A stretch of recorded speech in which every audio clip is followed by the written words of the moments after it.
नमस्कार, मैं राजकुमार प्रसाद, व्याख्याता भूगोल विभाग शहीद शक्तिनाथ महतो कॉलेज सीवा। सबसे पहले माँ शारदे को नमन करता हूँ, आप सभी को अभिनंदन करता हूँ और @जियोराज4060 @जियोराज4060 चैनल पे आप लोग का स्वागत करता हूँ। आप सबको बीच प्यार बांटता हूँ और प्यार पाना भी चाहता हूँ। तो आज फिर हम आप लोग के बीच एक नए टॉपिक के साथ हाजिर हैं। आज का टॉपिक है, आज का विषय वस्तु है weather and climate. Weather and climate, मौसम और जलवायु। तो मौसम और जलवायु पर आज हम लोग प्रकाश डालेंगे। तो फर्स्ट ऑफ ऑल हम लोग चर्चा करते हैं मौसम का। मौसम है क्या, मौसम किसे कहते हैं, व्हाट इज वेदर। मौसम किसी भी क्षेत्र के किसी भी समय, मौसम किसी भी क्षेत्र के किसी भी समय के अल्पकालीन वायुमंडलीय दशाओं अर्थात वहाँ के तापमान, वायुदाब, आर्द्रता, वर्षा, हवा की दिशा, तूफान, पाला आदि के योग को मौसम कहते हैं। मौसम किसी भी क्षेत्र के किसी भी समय के वायुमंडलीय दशाओं अर्थात वहाँ के तापमान, आर्द्रता, वर्षा, वायुदाब, हवा की दिशा, पाला, तूफान आदि के योग को मौसम कहते हैं। इसे परिभाषित करते हुए टिवार्था महोदय ने बताया है, मौसम किसी स्थान विशेष की अल्पकालीन, मौसम किसी स्थान विशेष की अल्पकालीन वायुमंडलीय दशाओं के योग, तापमान, वायुदाब, हवाओं, आर्द्रता, वर्षा के योग को मौसम कहते हैं। इसे इंग्लिश में उन्होंने परिभाषित करते हुए कहा है, the weather of any place of the sum total of its atmosphere condition, temperature, winds, moisture, precipitation for short period of time. According to Trivartha, the weather of any place of the sum total of its atmosphere condition, temperature, winds, moisture, precipitation for short period of time according to Trivartha. मौसम के बारे में कहा जाता है कि मौसम हमेशा बदलते रहता है, इसलिए मौसम को कुछ लोग बेवफा भी कहा है। और इसी मौसम के आधार पर कुछ संगीत फिल्माए गए हैं, गाना बनाया गया है, मौसम के तरह कहीं तुम बदल तो न जाओगे। मौसम को बेवफा भी कहा गया है। किसी ने कहा है कि शायद आशिक भी बेवफाई मौसम से सीखा होगा। शायद आशिक भी बेवफाई मौसम से सीखा होगा, क्योंकि वह हमेशा बदलता है, जैसा नहीं रहता है। ये है वेदर, मौसम। अब हम लोग आगे चर्चा करेंगे क्लाइमेट, जलवायु का।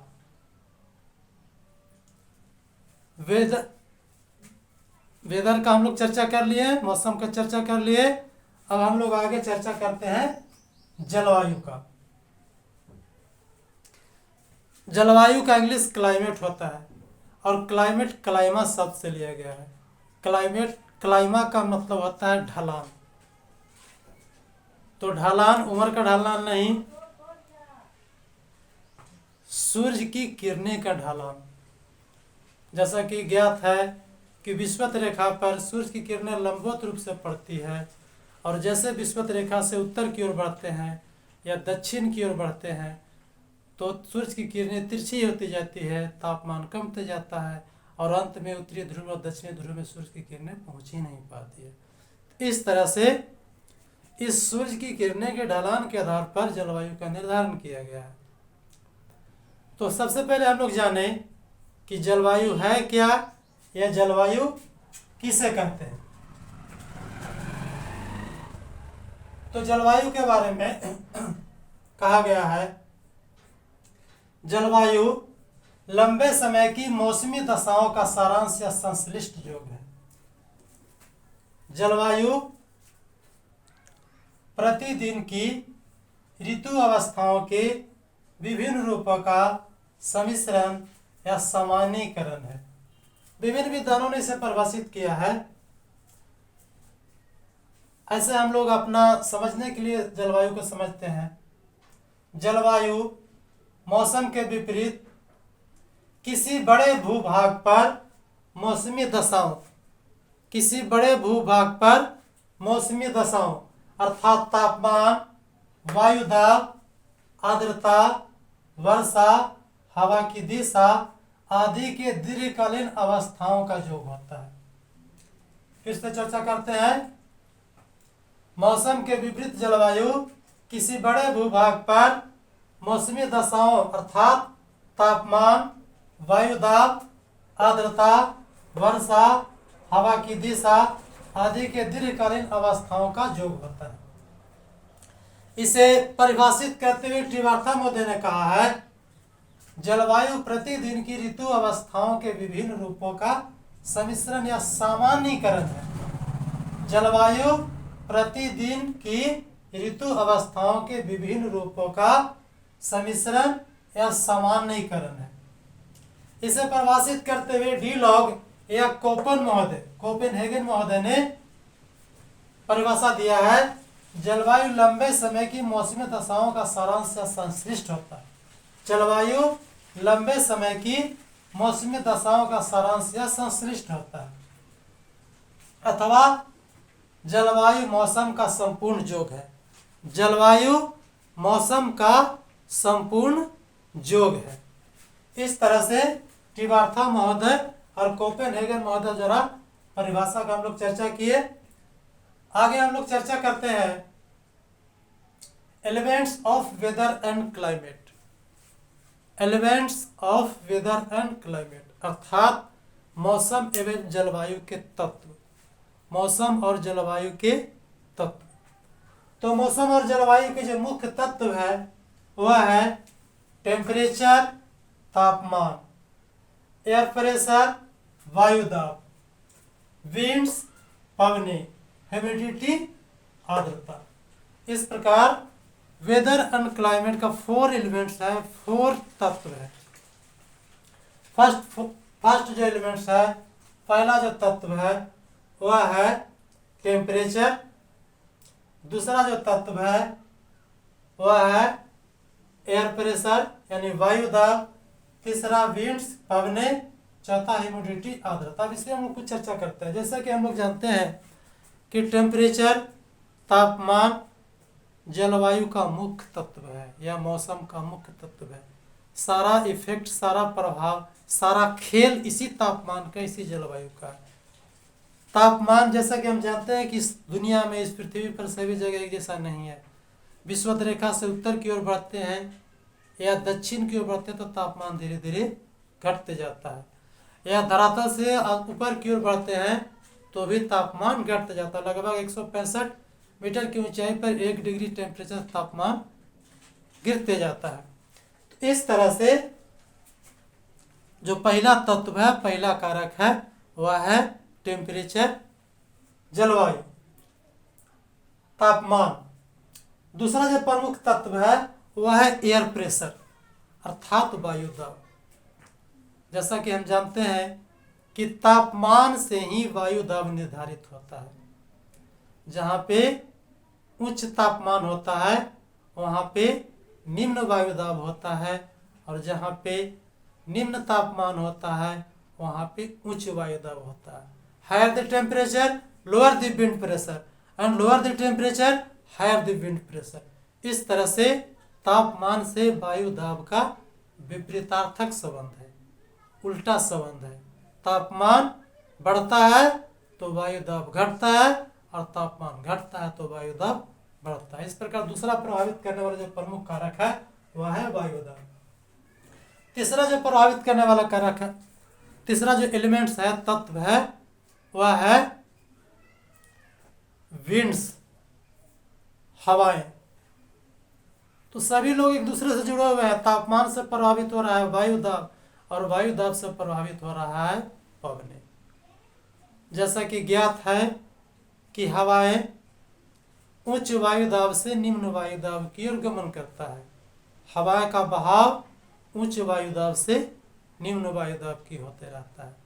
इस प्रकार जलवायु का जो प्रमुख तत्व है तीसरा, वह है हवाएं। और चौथा प्रमुख तत्व है वह ह्यूमिडिटी, आर्द्रता। आर्द्रता अर्थात हवा में जल का जो परिवर्तित रूप है, जो वाष्प के रूप में होता है, तो इस वाष्प से बहुत कुछ प्रभावित रहता है। हवा में इसी वाष्प की मात्रा और तापमान की मात्रा जब अधिक हो जाती है तो उमस का मौसम होता है। इसी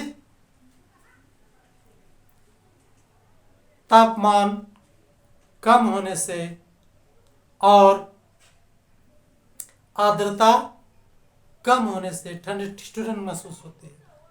इस प्रकार मौसम में जलवायु पर इस ह्यूमिडिटी का मॉइस्चर पर, आर्द्रता पर भी प्रभाव पड़ता है। इस तरह से प्रमुख तत्व, प्रमुख कारक है टेम्परेचर, एयर प्रेशर या विंड प्रेशर, पवने, ह्यूमिडिटी। अब हम लोग चर्चा आज करेंगे affecting factors of the climate, अर्थात जलवायु को प्रभावित करने वाले कारक। तो जलवायु को प्रभावित करने वाले जो प्रमुख कारक है, पहला लैटिट्यूड अर्थात अक्षांश, उच्च अक्षांश, मध्य अक्षांश, निम्न अक्षांश। जैसा कि हम लोग पहले भी चर्चा कर चुके हैं कि सूर्य की किरणें का ढलान उच्च अक्षांश से निम्न अक्षांश की ओर होता है। उच्च अक्षांश में अर्थात पृथ्वी के बीच वाले भाग में, विषुवत रेखा के आसपास वाले भाग में उच्च तापमान होता है। जैसे ही आगे मध्य अक्षांश की ओर बढ़ते हैं तापमान उससे कम होता है, और अंत में ध्रुवीय क्षेत्र पर तापमान बहुत ही कम हो जाता है, 0 डिग्री तक हो जाता है। तो इस तरह से लैटिट्यूड का, अक्षांश का भी प्रभाव पड़ता है जलवायु के निर्धारण में, जलवायु को प्रभावित करने में। दूसरा है एल्टीट्यूड अर्थात समुद्र तल की ऊंचाई। जैसा कि ज्ञात है कि धरातल से जैसे जैसे ऊपर की ओर बढ़ते हैं तो तापमान घटते जाता है, तापमान गिरते जाता है। इस प्रकार जो जगह उच्च स्थान पर बसा हुआ है वहाँ का तापमान कम मिलता है, और जो स्थान निम्न जगह पे है, खास करके विषुवत रेखा में, वहाँ का तापमान उच्च होता है। तो इस तरह से इसको प्रभावित करने वाला जो अगला कारक है वह है समुद्र से ऊंचाई। तीसरा है डायरेक्शन ऑफ माउंटेन, पर्वतों की दिशा। पर्वत की दिशा के आधार पर भी जलवायु का निर्धारण करता है। जैसे हम लोग भारत के जलवायु को बात करें तो हिमालय पर्वतमाला के द्वारा भी भारत के जलवायु प्रभावित हो रहा था। कहा गया है कि हिमालय नहीं होता तो भारत नहीं होता। हिमालय पर्वतमाला उत्तर के साइबेरिया से आने वाली ठंडी हवाएं, शीत हवाएं को हम लोग को बचाती है, रक्षा करती है। साथ ही साथ बंगाल के खाड़ी या अरब सागर से जल भरी हवाएं, वाष्पयुक्त हवाएं जो बहती है तो उसे रोक करके भारत में वर्षा देने का काम करता है, भारत को तृप्त करने का काम करता है, भारत के बजट को निर्धारित करने का काम करता है। तो एक जगह का उदाहरण दिए, उसे दुनिया में और भी जगह जो माउंटेन का जो दिशा है, पर्वतों की दिशा है, वह जलवायु को प्रभावित करता है। नेक्स्ट पॉइंट है वह है डिस्टेंस ऑफ द सी अर्थात समुद्र से दूरी। समुद्र से दूरी भी जलवायु को प्रभावित करता है। लगभग 20 किलोमीटर के आसपास में समुद्र तलीय क्षेत्र में, समुद्र के किनारे लगभग 20 किलोमीटर दूरी तक सम जलवायु पाया जाता है। वहाँ न तो अधिक तापमान हो पाता है और नहीं तो अधिक अर्थात नीचे 0 डिग्री सेंटीग्रेड तापमान होगा, अर्थात सामान्य जलवायु पाए जाते हैं। तो इस तरह से समुद्र से दूरी के आधार पर भी, समेत से डिस्टेंस ऑफ सी से भी जलवायु प्रभावित होता है। और लास्ट में हम लोग चर्चा करते हैं डायरेक्शन ऑफ द विंड, अर्थात पवनों की दिशा। तो पवन की दिशा से भी हमारा जलवायु प्रभावित होता है। कुछ स्थानीय पवनें होते हैं, कुछ सालों भर बहने वाला पवन होते हैं। तो इस तरह से कुछ ठंडी पवनें गर्म क्षेत्र में जाकर अपना गर्म प्रभाव डालता है, और कुछ ठंडी पवनें, कुछ गर्म पवनें भी ठंडा क्षेत्र में जाकर के अपना ठंडा का प्रभाव डालता है।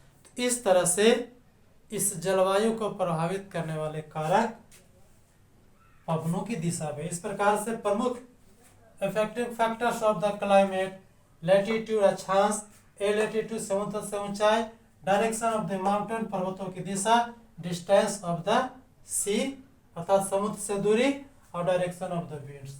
तो ये आज हम लोग चर्चा किए। वेदर एंड क्लाइमेट, मौसम क्या है, जलवायु क्या है, मौसम की परिभाषा, जलवायु की परिभाषा, साथ ही साथ elements of climate and weather, मौसम एवं जलवायु के तत्व, और effective factors of the weather and climate, मौसम और जलवायु को प्रभावित करने वाले कारक। Thank you. फिर हम लोग नेक्स्ट वीडियो में मिलेंगे। धन्यवाद।